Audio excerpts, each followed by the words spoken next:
Sometimes you are the weapon formed against you, and you have to be brave enough to recognize this. Unfortunately, a lot of people still blame on outside circumstances and their trauma and their relationships, but very seldom will they take a look at themselves in the mirror. As much as a lot of people don't want to admit this, the reason why your life sucks is because of you. Now, when I say you, I'm not talking about anyone specific, but if you feel triggered by this statement, I wonder why. But this is why I also said in this previous video, if you see something repeating in your life as a problem, that also means that you have it in your heart and even in your mind to find a solution. Because when you know a problem exists within yourself, within your life, who is the operant power behind your life? It's you.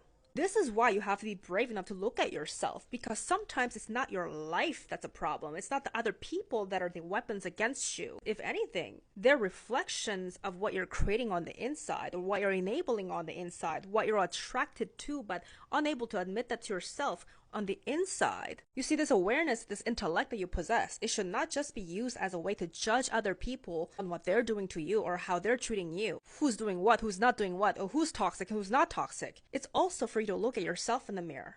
I said in this video that if you prolong the self-awareness without doing self-work and inner awareness, that it becomes self-righteousness. So if you continue to judge other people and continue to talk about this person is a weapon against me, this person is bad for me, but then you don't realize and you don't ask yourself, why am I attracted to this and why am I continuing to attract these cycles? That is your self-righteousness right there. This is where you have to catch your own pattern as well. Instead of pointing fingers at other people, work on yourself.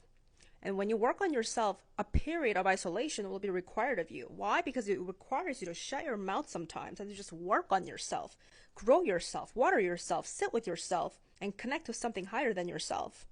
Source, higher power, universe. You can even have faith in yourself.